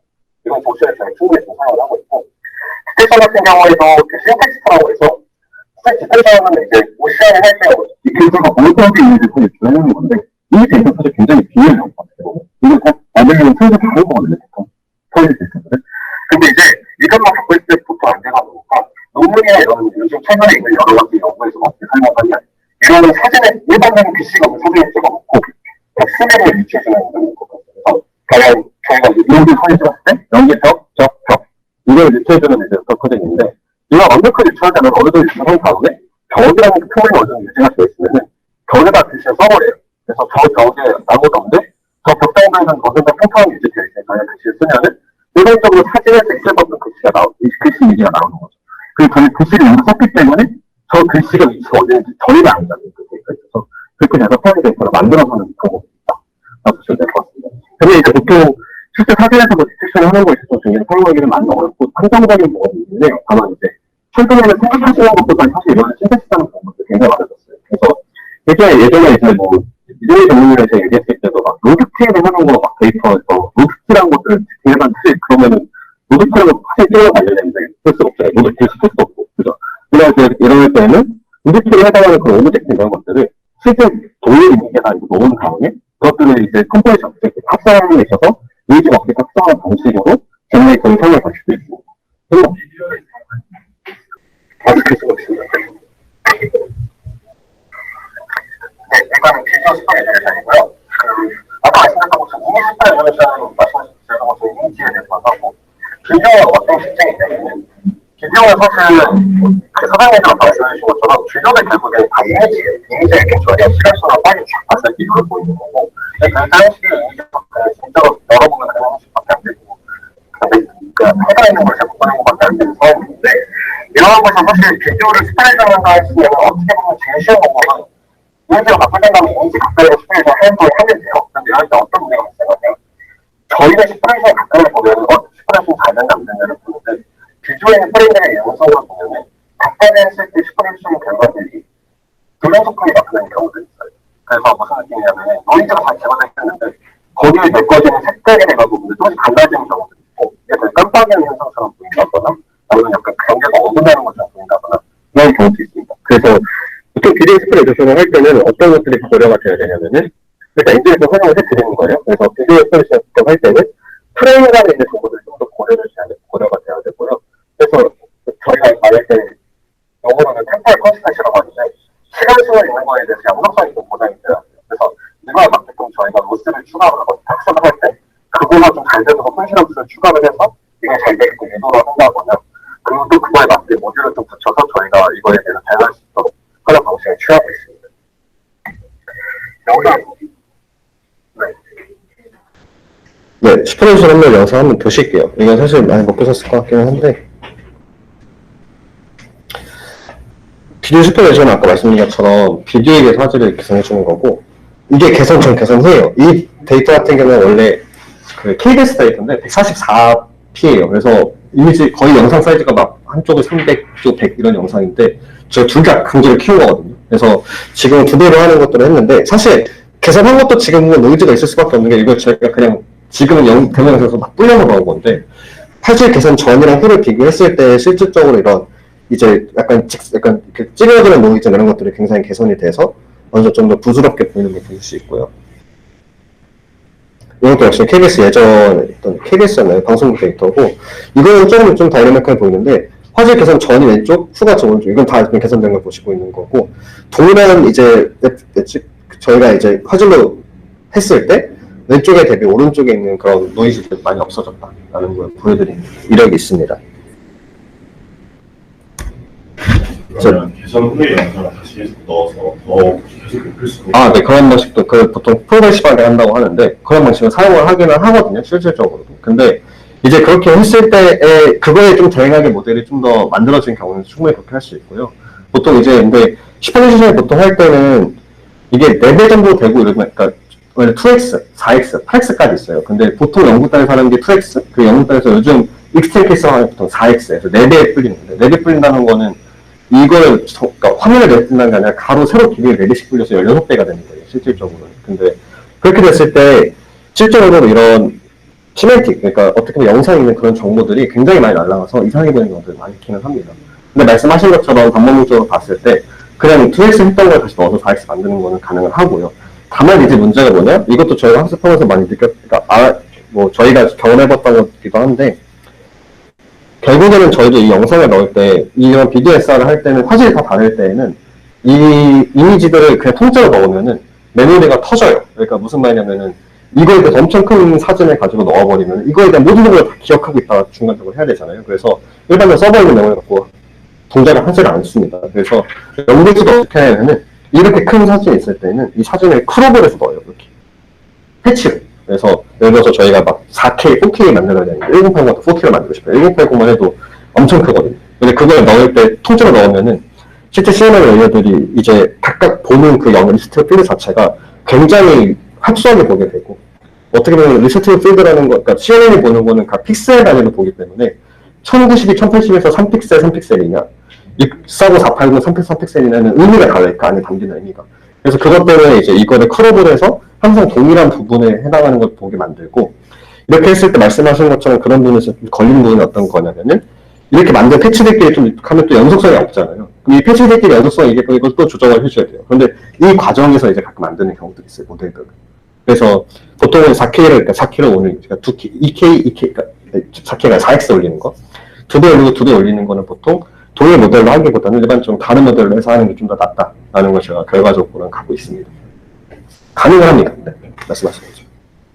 그래서 일단은 VSR에 대해서 만약에 추가적인 학습을 하고 싶다라고 했을 때는 저희 같은 경우는 어떻게 했었냐면은 이제 결국엔 학습 데이터를 만들려면은 10%는 학습 데이터가 원래 있어요. 퍼블릭으로 열려있는 것들이 있고요. 공개 데이터셋이 있습니다, 실제로. 근데 이걸 하기에는 실제 고객사들이 갖고 있는 영상에 있는 것들은 좀 분포가 다른 경우가 있어요. 가령 어떤 영상들은 막 자연을 촬영한 건데 인터뷰를 해갖고 막 건물에 나온 것들이 있을 때는 사람 얼굴 위주가 아니라 좀 더 사람들이 여러 분이 있는 약간 이런 이곳에서 찍는 거가 필요하다. 아니면 뭐 풀숲에 있는 게 아니라 건물들이 있는 데이터가 필요하다 했을 때에는 그거에 맞게끔 제가 데이터를 보강을 하는데 저희가 이제 이 데이터뿐만 아니라 또 사용했던 데이터가 어떻게 있었냐면은 유튜브가 보면 유튜브 영상들 4K 다운로드 받을 수 있는 영상들이 있어요. 그래서 4K 다운로드를 받아갖고, 아니면 1080 키를 받아서, 그걸 강제로 화질을 낮추고, 거기에 노이즈를 추가해서 이걸 인풋으로 삼고, 아웃풋은 원래 그라운드 트루스 영상이 나오도록. 이렇게 하는 방식으로 저희 학습을 했고, 다만 이제 또 문제가 뭐냐면은, 비디오는 항상 문제가 코덱이 문제예요. 그래서, 비디오 코덱 잘 모르실 텐데, 비디오를 사실 저장할 때 어떤 비디오는 용량이 엄청 크고 어떤 비디오는 용량이 엄청 작거든요. 근데 그거를 이 비디오를 그러니까 인코딩을 어떻게 했는지에 따라서 그게 다 달라요. 그래서 1080p라고 해도 어떤 건 노이즈가 있고 어떤 건 노이즈가 없어요. 픽셀 노이즈 깨지는 게요. 그런 것들에 있어서 유튜브에서 다운로드 할 때 사실 그런 분들 아티팩트가 조금 있기는 했었어요. 그래서 기존에 있는 데이터셋들은 진짜 촬영해서 만든 건데 유튜브에 올렸던 걸 제가 다운로드 받다 보니까 유튜브에 스트리밍에 최적화되어 있는 코덱을 써서 그거에 맞게끔 약간 노이즈가 발생을 한 상황이어서 실제로 저희가 나중에 학습을 할 때를 그 부분에 대해서는 제거했다가 막 여러 가지 시도를 했던 경험이 있습니다. 그래서 이런 부분들이 있고 일단은 학습을 했을 때는 어떻게 보면 과제를 저하를 낮추는 걸 시도를 할 수 있겠다. 그리고 그래서 저희가 전철에 하는 과정에 있어서는 아까 말씀드린 것처럼 페어를 찾고 페어는 퍼블릭 데이터 있던 걸 찾고 아닐 경우에는 저희가 데이터를 이렇게 만들어서 하는 방법도 사용을 할 수 있다. 이고요. 고객사한테 만약에 이거 저희가 데이터가 필요해라고 말할 때는 어떻게 말할 수 있겠냐? 첫 번째는 일단은 당연히 보통 페어가 없겠죠. 그래서 왜냐면 본인들이 저화질 있는 거 과제를 만들 때 보통 과제를 안 갖고 있어요. 그러면은 저희 영상들 달면은 어떻게 보면 이거 학습은 저희가 이제 데이터들을 좀 저희가 보강을 해서 학습해야 되는 거라고 보시면 되고 다만 이제 그 저화질 데이터들이 어떤 장면들이 있는지를 저희가 봐야지 이거에 맞게끔 어느 장면들이나 이런 데이터를 보강을 할 수 있는 걸 저희가 파악이 되는 거니까 이러한 부분들이 파악이 필요할 것이다 라고 생각하시면 될 것 같습니다. 네, 그래서 영상이 이렇게 됐고 좀 설명을 해드리자면은 BBS에 일단은 저희가 실제로 가장 벤치마크 했던 논문을 지금 보여드리고 있는 거고요. 말씀드렸던 것처럼 지금 사진에 보면 T랑 T 플러스 I가 있는데 저게 같은 영상에서 다른 프레임이에요. 그래서 이걸 두 개 넣었을 때 각각에서 있는 것들이 어떻게 유추가 되었는지를 보여주고 있고 지금 보시면은 이제 단계별로 보통 이렇게 진행하는데 이게 보통 이제 저희가 슈퍼레이션 같은 경우를 하다 보면은 최근에 사실 단문 네트워크를 굉장히 많이 쓰이긴 하는데 이 피처맵들을 단순히 제일 작은 걸 당연히 보는 게 아니라 줄여가면서 사실 봐야지 좋아요. 그래서 제일 아랫부분에 있어서는 어떻게 보면은 그 정보들이 굉장히 압축이 되어 있고 그거에 대해서 어떻게 보면 리스트 풀도 굉장히 크지만 각각에 대해서 픽셀들을 대표하는 값들이 굉장히 축약이 되어 있다고 보시면 되고 이제부터 좀 더 키워나가는 방식을 했을 때 실제 이미지보다 더 크게 나가는 걸 학습을 시키고 이후에 이제 픽셀에 대해서도 이것들에 대해서 더 높은 화질에 대해서도 확장할 수 있게끔 학습을 시킨다고 보시면 될 것 같고요. 플러스 이제 오른쪽에 있는 사진을 보시면 아시다시피 아까 말씀드린 템포럴 컨시스턴시가 어떻게 고려가 되었는지 그러니까 프레임 직전 프레임과 지금 프레임, 다음 프레임 간의 이 관계가 어떻게 지금 확인이 되는지를 보시는 그림인데 이거 같은 경우에도 지금 사실 모든 설명드리기엔 조금 시간이 조금 아까울 것 같고 각각에 있어서 이제 해당하는 인베딩을 뽑아준 다음에 이거에 맞게끔 이제 실제 가운데 있는 거에 대해서 좀 더 집중을 하되 그러니까 이전 프레임, 다음 프레임에 대해서도 어느 정도 이거를 보강을 하게끔 집중을 해서 이전 프레임과 다음 프레임에 있는 정보들이 현재 프레임에 있는 그 피처 벡터랑 곱해서 합하는 데 있어서 어느 정도 웨이트를 줘서 직전 프레임과 다음 프레임에 있는 부분도 어느 정도 고려를 하게끔 만들었다 라고 이해하고 넘어가시면 될 것 같습니다. 네, 다음은 이제 치아 교정 태스크예요. 그래서 저희가 이 치아 교정 태스크는 좀 특이한 게 치아 교정 데이터는 저희가 처음에 클라우드 API 보통 다른 것들은 저희가 막 필요하게끔 싶어서 저희가 먼저 만들어 놓고 이걸 엔지니어한 다음에 클라이언트들이 오게끔 기다리는 경우가 있는데 사실 치아 교정은 클라이언트가 먼저 붙은 태스크예요. 그래서 데이터 자체가 사실 공개 데이터가 없어요. 이런 데이터가. 왜냐면은 누가 치아 교정한 데이터 이렇게 올려놓고 쓸 수 있게끔 잘 해놓는 곳이 없거든요. 특히 메디컬 데이터 같은 경우에는 일반적으로는 보통 이제 생명물 심의위원회에서 그런 것들에 대해 사람 정보에서 유추한 거기 때문에 그런 걸 다 심의를 받아야 되는데 이런 데서 공개는 되지 않고 다만 저희가 붙었던 클라이언트가 이제 고객사가 치과였어요. 그래서 치과인데 그 교수님이 이러한 부분에 대해서 좀 교정에 대한 좀 전문 지식이 있으셔서 이런 걸 이용해서 했으면 어떻겠냐라고 해서 하셔서 저희가 이걸 가지고 이제 모델을 만들었던 이력이 있습니다.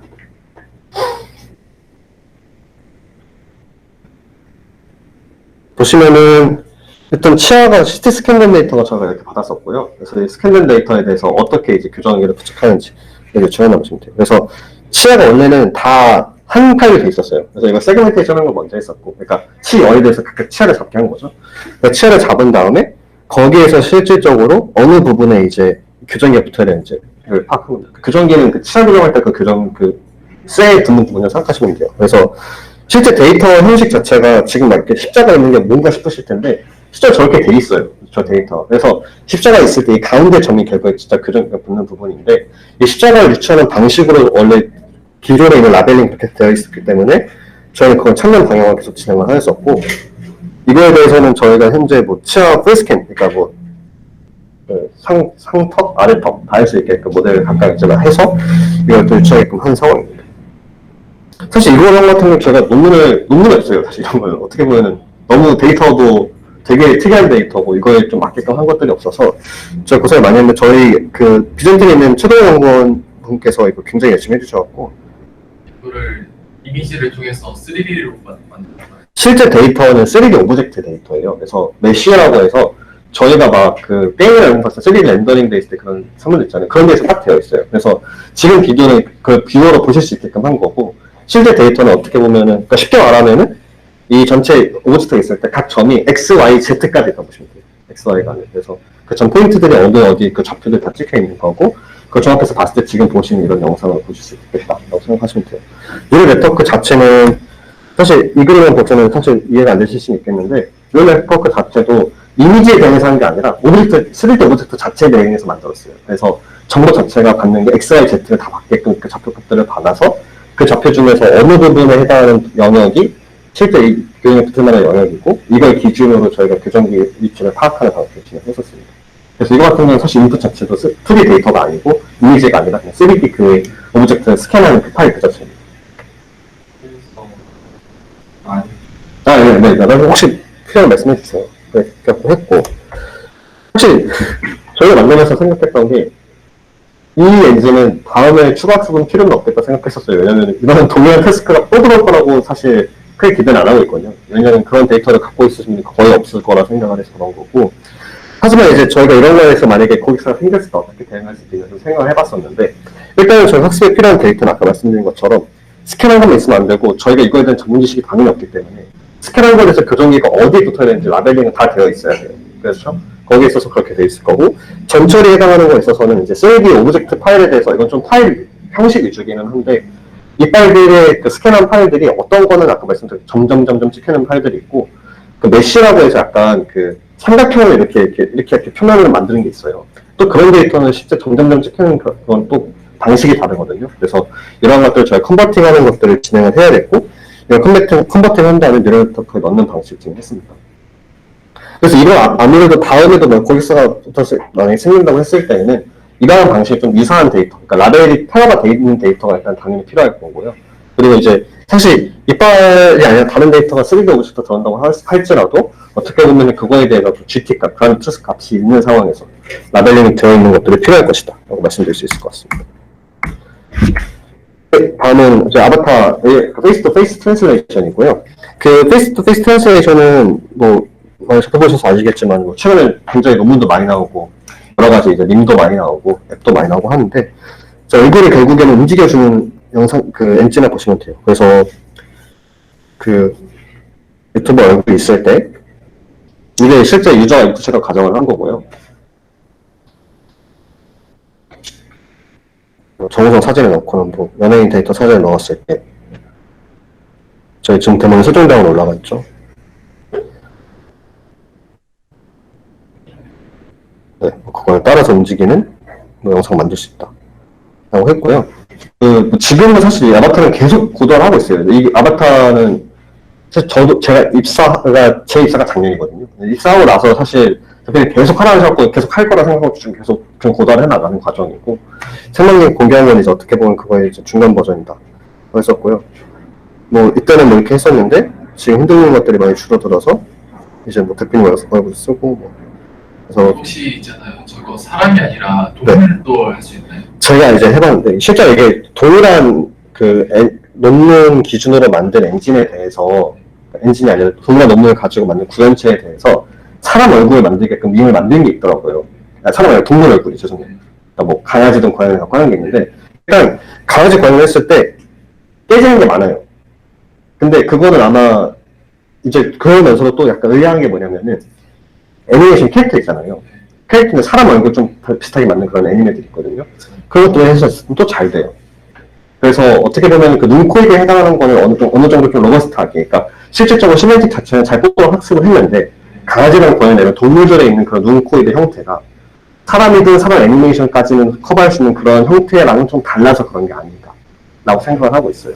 근데 이제 이게 가능한 이유는 아까 사실 이제 애니메이션도 가능하게 된 이유가 뭐냐면은 기존의 아바타, 이게 페이스 투 페이스 트랜슬레이션 하는 친구들은 사람에서 얼굴로부터 이 랜드마크를 다, 아까 말씀드린 특징점을 다 유출을 해서 해요. 근데 이 특징점이 없게끔 사실 이 모델이 만들어져 있고, 특징점을 유추하는 게 실제 있는 모델이 학습을 하는 과정에서 적합하게끔 본인에 맞게끔 이제 그 특징점들이 나와요. 그래서 특징점들을 나중에 뭐 보시게, 저희가 아마 기술평가자료에 아마 그게 있을 텐데, 특징점의 위치를 보면은 원래 사람의 얼굴 형태랑 아예 다를 정도 이런 식으로 나오거든요, 그냥.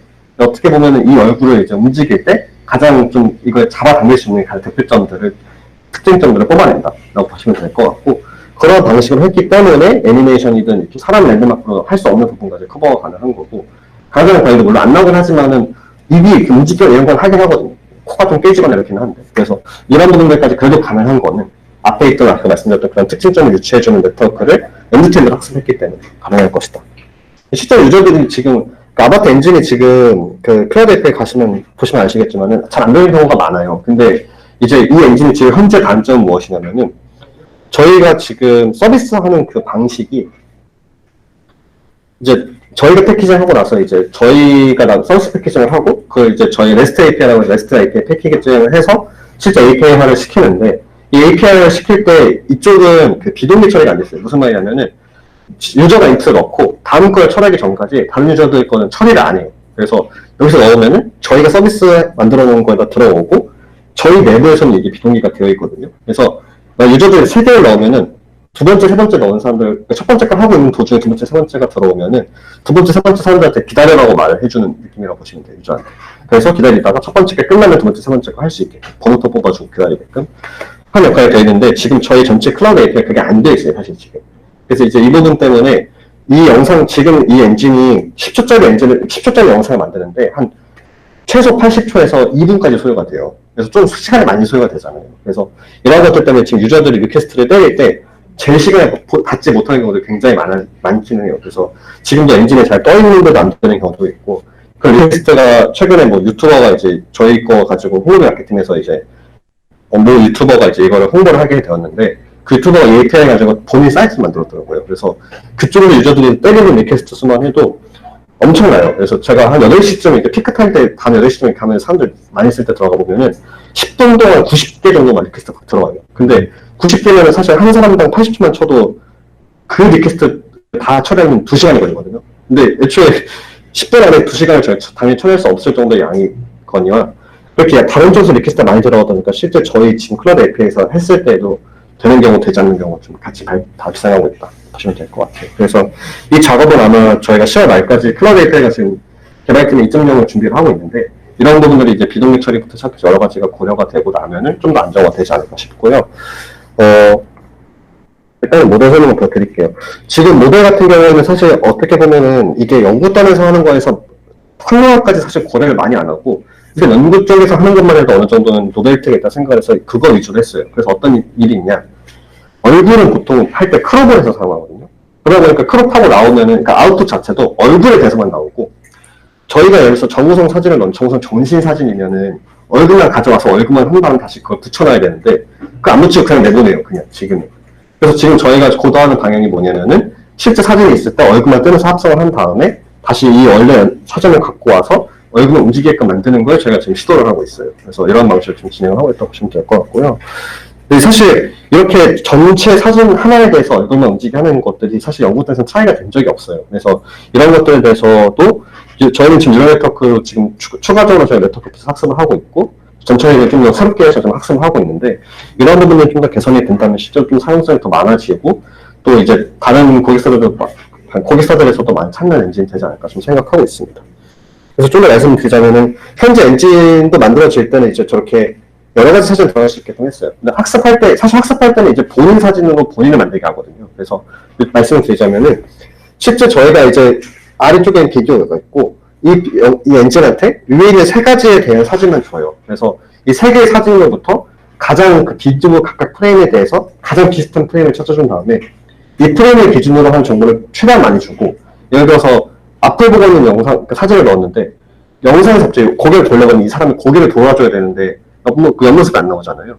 그럴 경우에는 이제 여기서 학습할 때에는 여러 가지 옆편을 보거나 앞을 보거나 하는 그 사진들 네트워크 유치를 해서 그 부분을 그렇게 채워 넣는 방식으로 학습을 하게끔 지금 유도를 해서 모델을 만들었다고 보시면 될 것 같고, 그렇게 해서 이제 보시면 프론탈 페이스가 결국에는 약간 주가 되는 페이스고 나머지 페이스들은 좀 더 부가 되는 정보들을 좀 제공을 해줘서 얼굴을 만들게끔 학습을 해놨다.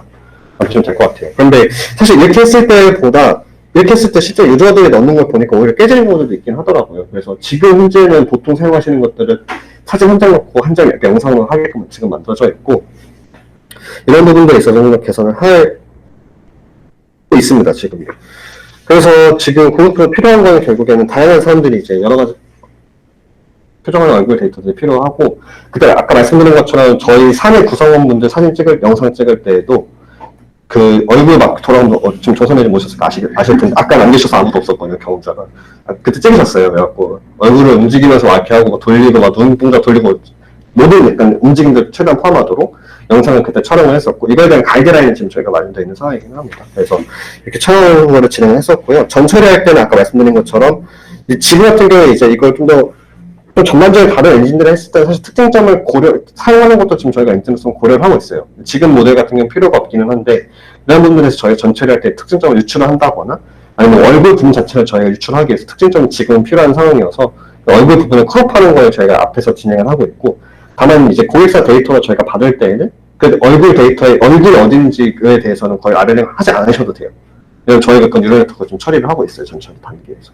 만약 고객사에서 이런 거 원할 때에는 현재 이 API 엔진을 사용하려면은 그냥 고객사에서 원하는 사람의 얼굴이 되게 여러 가지인 거 영상을 좀 촬영을 해서 달라고 하면은 엔진을 하시겠다. 그렇게 해서 저희가 디플로이 할 수 있다 라고 보시면 될 것 같습니다. 네, 다음은 이제 립싱크고요. 이게 뒤에 있는 것들은 사실 저희가 지금 API로 올라가 있지는 않고 저희가 현재 개발 중인 엔진들이면서도 고객사가 지금 원하는 엔진에서 잡은 게 아니라 저희가 지금 출시가 돼야 되는 지금 부분들이에요. 그래서 이런 것들에 대해서 좀 예시를 가져봤고, 그 립싱크는 지금 뭐 하냐면 특정 음성에 대해서 이를 바라는 같은 얼굴 영상을 만들어주는 거예요. 그래서 아까 말씀드렸던 이제 아바타 같은 경우에는 어떤 사진에 대해서 얼굴 움직임이 있으면 그걸 따라하게 하는 영상을 만들었다면은 이건 인풋은 음성이에요. 그래서 음성을 듣고 이거에 맞게끔 입모양이 움직여주는 영상이 나오는 게 이 엔진에서 지금 해야 되는 역할이라고 보시면 될 것 같습니다. 그래서 립싱크 같은 경우에 저희가 데모가 있긴 한데 여기다 쉽지는 않았고요. 그래서 궁극적으로 필요한 거는 결국에는 여기서 필요한 건 당연히 음성이랑 이거를 바라는 데이터가 필요해요. 무슨 말이냐면은 어차피 근데 사실 촬영할 때는 그냥 영상만 촬영하시면 돼요. 다만 이제 녹음할 때 그 녹음 퀄리티가 좀 보장이 돼야 되는 거고, 어떻게 보면 얘는 음성을 듣고 얼굴 유추하다 보니까 실제 데이터를 그냥 촬영을 했을 때 영상 데이터 내에서 음성이랑 오디오 녹음되는 거랑 비디오를 같이 쓸 수 있겠죠. 그러면 그냥 촬영만 하면 펠류 데이터가 완성된다고 보시면 될 것 같고, 전처리할 때 저희가 하는 거는 보통 어떻게 하냐면은 이걸 다 촬영을 하고 나서 거기 안에 얼굴이 있는 경우, 얼굴이 없는 경우가 있어요. 얼굴 너무 돌아간다거나 이런 것들. 그런 거 저희가 다 쳐내고, 아니면 문장을 바로 하는데 약간 발음 자체가 좀 안 들린다거나 잡음이 들어갔다. 이런 것들은 저희가 지금 뉴럴 네트워크를 처리하고 있습니다. 그래서 TTS 같은 경우는 사실 작업자들부터 이거 텍스트 전사 다 떠줘야 되는데, 저희는 지금 이런 것들이 안 될 거라고 저희는 지금 감안하고 있어서 이거 다 지금 뉴럴 네트워크로 프리프로세스한 것도 처리하고 있는 상황을 보시면 될 것 같아요. 그래서 고객사에서 만약에 이런 걸 원한다고 했을 때는 사실 지금도 고객사가 저희가 지금 여기 쪽에 지금 클라이언트 같은 게 두 곳이 있어요. 그래서 이쪽은 지금 어떻게 하고 있냐? 일단은 한쪽은 데이터를 지금 촬영을 하고 있고요. 데이터에 맞게. 그래서 텍스트를 저희가 그 스크립트를 드리면은 그건 이제 800문 정도 되는 스크립트인데 그거는 그 스크립트를 읽고 그거를 촬영을 해서 그 데이터를 이제 저희한테 주시는 방향으로 저희가 진행을 하고 있고, 다음 쪽 같은 경우에는 애초에 움직이고 싶은 게 애니메이션이에요. 그래갖고 애니메이션은 사실 영상을 만들 때 이게 안 되거든요. 그래서 그쪽은 어떻게 할 상황이냐면은 아까 보여드렸던 그 AI 아바타 있죠? 얼굴 움직이는 거. 그걸로 애니메이션을 일단 움직여서 애니메이션의 얼굴을 움직이는 영상들을 굉장히 많이 만들어 놓고, 그 다음에 이 부분에 대해서 지금 리싱크 엔진을 태워서 이 리싱크에서 얼굴이 움직이게끔 하는 방식으로 사용하려고 하고 있고요. 근데 아까 말씀드렸던 것도 애니메이션만 사실 합수하면 좋은데 일반적으로 애니메이션이 리싱크를 하는 걸 영상을 만들 수가 없어요. 그 작업자가 인명을 다 만들어주는데 일단은 애니메이션에 대해 리싱크 원하는 이유가 일반적인 애니메이션 입으로 꼴다 벌렸다고 해요, 보통은. 그래서 이거에 대해서 인모양에 대해서 만들려면 다 하나를 만들어줘야 되는데 이게 안 되잖아요. 그래서 이런 거 같은 경우 학습을 어떻게 되냐? 아까 말씀드린 것처럼 얼굴 데이터를 일단 학습을 한 다음에 필진드 된 걸 데리고 애니메이션에 대해서 잘 나오게끔 제가 로스를 주는 방식으로 학습하려고 지금 진행을 하고 있습니다. 그래서 계획을 하고 있습니다. 그래서 그렇게 하고 지금 사용하는 방식을 하고 있고 리싱크 같은 경우는 지금 연구단에서는 사실 항상에 대해서 하는 것도 있지만은 원싱 투 원싱이라 해서 아무 음성이나 넣고 아무 사진, 아무 영상 갖다 넣어도 그 데이터들이 학습에 사용되지 않았다고 한데 만들어줄 수 있게끔 지금은 모델들이 많이 개발이 되었어요. 그래서 지금 이제 사실 그 논문 같은 게 내일 발표가 되긴 하는데 내일 학회 발표고 사실 그 전에 코드를 공개가 만들어서 지금 엄청 히트치는 코드가 있거든요. 그런 코드를 보면 이제 언신 투 언신을 좀 만들게끔 하는 그런 코드들도 있고 여러 가지 엔진들을 제가 지금 종합적으로 고려하고 있다라고 보시면 될 것 같아요. 아까 말씀드린 것처럼 데이터는 그렇게 필요할 거고 고객사에서 사실 이것도 지금 저희 촬영하고 있어요. 종선에 좀 있다 오후에 촬영 있으신데 저희가 이제 이런 것들을 각각 시행 인물, 그러니까 한 인물에 대해서 지금 엔진 하는 걸 일단은 서비스를 생각하면서 만들고 있고 이런 것들에 있어서 아까 말씀드렸던 것처럼 특정 고객사 같은 경우에는 이제 이런 걸 이미 촬영을 시작한 데도 있고 저희가 엔진 만들어서 이런 것들을 디플레이하는 걸 지금 생각을 하고 있습니다. 마지막으로 이제 사실 수요가 제일 많고 저희가 지금 API에 올라가지 않은데 개발하고 있는 것들이 서류 OCR이에요. 그래서 서류 OCR은 이제 OCR이라는 테스트는 다 아실 것 같아요. 특히 일반적으로 OCR을 연구에서는 굉장히 어렵게 하는 게 어떤 거냐면은 이런 환경 있잖아요. 손글씨부터 해갖고 표지판에 있는 거 이런 모든 글씨들을 다 유추하는 걸 원하고 있어요. 연구에서는. 근데 실제로 거기서는 원하는 건 거의 그런 건 없고 오히려 막 스캔한 사진에서 OCR 해달라는 거 어떻게 해야 되냐, 웹툰에서 OCR하고 어떻게 해야 되냐 이런 것들이 많이 요청이 들어와요. 그래서 이거에 맞게끔 저희가 만들고 있고 사실 OCR을 보통 말씀드릴 때는 이제 디텍션, 레코니션만 하면은 기본적인 OCR은 다 되는데 최근에는 어떤 것들이 있냐? 예를 들어서 영수증에서 내가 OCR을 한 다음에 그게 값이 다 최종 그 토탈 값인지 품목인지 가격인지 이런 걸 한 번에 분류해 주는 걸 원하고 계세요. 많은 고객사분들께서. 그래서 이런 것들에 대해서는 저희가 대응을 이제 어떻게 나가고 있냐? 최근에 이제 그런 걸 보통 포스트 프로세싱하는 관해서 후처리하는 관해서 보통 그걸 대응을 하는데 예전 같은 경우에는 그냥 텍스트가 나오면 그 텍스트 정보만 보고 했었어요. 근데 요즘은 어떻게 하냐면은 그 텍스트가 나온 위치까지 파악을 해서 그 위치가 어느 정도 되면은 이게 이런 걸로 분류가 되겠다라고 하고 있고 그런 정보들을 고려를 할 때 예전에는 그냥 그 텍스트를 이제 저희가 레코니션 하면은 이 좌표랑 텍스트만 있었는데 최근에는 이거를 레코니션 텍스트를 다 뽑아낸 다음에 레코니션 디텍션을 하고 나서 얘네끼리 인접한 애들끼리 그래프를 만들어요. 그래서 그래프를 만든 걸 기준으로 이 각각에 있는 노드들이 어떤 클래스에 해당하는지를 학습하는 방식이 있어요. 이걸 보통 그래프 뉴럴 네트워크 GNN 방식으로 하는데 GNN 베이스로 그렇게 클래시피케이션 하는 거를 하면은 실제로 이 가게 이름이 어떤 영수증 이쪽에 있고 어떤 사람 가운데 있고 어떤 건 위쪽에 있고 이렇게 되는데 이런 거에 대해서 굉장히 로버스트하게 대응할 수 있게 됩니다. 그래서 최근에 많은 논문들이 GNN 네트워크를 많이 쓰고 있고 저희가 지금 이 OCR에서 엔진 만들 때에도 그 뒤쪽에 GNN 베이스로 하는 걸 저희가 계획을 해서 지금 학습을 시키고 있어요. 지금 데이터는 영수증 데이터의 기준을 저희가 하고 있고 나중에는 저희가 지금 이제 기업은 IBK 기업은 같은 경우 OCR 멘토링을 나가게 되는데 그쪽은 이제 거래한 그 FX 거의 약간 그쪽도 섭거래 이런 걸 하거든요. 그 랩에서 쓰는 그런 문서들이 양식은 조금씩 다른데 각각에 대해서 어느 부분이 테이블 컨텐츠인지로 뽑아내는 거 원하고 있어서 이런 데이터에도 좀 더 저희가 라벨링을 한다고 하면은 이런 라벨링만 해서 저희가 학습 코드를 가지고 학습을 하게끔 한다면은 비단 영수증뿐만 아니라 다른 데이터들은 좀 확장성 있게 쓸 수 있겠다라고 생각을 하면서 저희가 만들고 있고요. 그래서 예전에는 이제 일단은 디텍션과 레코니션만 생각했을 때는 레이블링 뭐가 필요하냐? 사진에서 박스랑 그 박스에 해당하는 텍스트가 무엇인지만 레이블링을 하면 되는 거고요. 근데 만약에 이런 클래시피케이션까지 하겠다 하면은 원래 이거만 할 때는 사실 이 파일 텍스트 파괴도 돼요. 그래서 왜냐면은 해봤자 좌표랑 텍스트밖에 없어갖고 좌표 8개, 그러니까 이거 해당하는 XY, XY랑 그다음 이거에 해당하는 텍스트 그래서 한 줄 쫙 뽑아내거든요. 근데 이제 예를 들어서 이거에 대한 클래스가 필요하다 라고 하면 이제 여러 가지 정보들이 다 필요해지잖아요. 그래서 최근에 이것도 역시 다 JSON으로 다 대응을 하고 있고 특정 이제 어떤 텍스트에 해당하는 줄이 있으면은 그거에 해당하는 좌표값 그리고 거기에 해당하는 텍스트, 그리고 이 실질적으로 속하는 클래스 아이디 같이 줘서 저희가 이걸 가지고 디텍션, 레코그니션, 그리고 아까 말씀드렸던 포스트 프로세싱 할 때 GN을 사용하는 것까지 함께 저희가 대응을 하고 있는 상황입니다. 그래서 고객사분들께서 원하는 거에 따라서 그 레이블링은 보통 당연히 필요하게 되고요. 다만 이제 특수한 케이스로 예를 들어서 저희가 지금 웹툰 OCR을 살짝 하고 있어요. 웹툰 OCR 같은 경우에는 웹툰 글씨체가 어떻게 보면은 그냥 타이핑한 거잖아요. 그러니까 사람이 쓴 게 아니잖아요. 굳이 그거를 다 할 필요는 없거든요. 그래서 그거 같은 경우는 아까 OCR 말씀드릴 때 잠깐 말씀드린 것처럼 데이터 합성이라는 걸 저희가 지금 사용을 하고 있어요. 그래서 폰트나 이런 걸 저희가 넣어서 그런 실질적으로 웹툰 나오게끔 할 만한 그런 리뷰, 그 데이터들을 만들었고, 그 데이터 뭐 영화 리뷰 이런 거 저희 크롤링을 한 28만 줄 정도 만들어놨어요. 그래서 그걸로 그냥 쭉 넣으면은 그거에 맞게끔 레코레이션 데이터가 쫙 생성되게끔. 그래서 그렇게 대응을 하고 있고, 사실 OCR은 보통 경우에, 특히 서류 OCR 같은 경우에는 다른 데이터로 학습을 해놓은 것들이 굉장히 프리트렌드 모델이 굉장히 잘 돼 있어요. 그리고 그런 것들을 보통 디텍션을 하면 디텍션 거의 다 잡혀요. 그래서 만약에 데이터가 OCR 같은 경우는 없다 한데 어느 정도는 저희가 대응할 수 있는 지금 여력은 된다고 보시면 될 것 같습니다. 그래서 레이블링은 당연히 이제 특정 너무 그 태스크가 너무 스페시픽하게 너무 저희가 원래 실제로 지금 학습에 있는 웨이트나 이런 것들도 대응할 수 없는 새로운 분야라고 하면은 물론 라벨링이 꼭 당연히 필요하겠지만 아니라고 하면은 어느 정도는 저희가 대응할 수 있는 여지는 있다. 그래서 그렇게 알고 계시면 될 것 같고, 저희가 지금 결국에 해야 되는 것들은 그런 엔진들을 그런 이제 데이터 처음 공수 없이도 어느 정도 뽑아낼 수 있게끔 많이 저희가 로버스트하게 만들어내는 게 저희 역할이라고 생각을 하고 있습니다. 네, 그래서 일단 슬라이드는 제가 준비한 건 여기서 끝났고요. 오늘 여기서 마치도록 하겠습니다.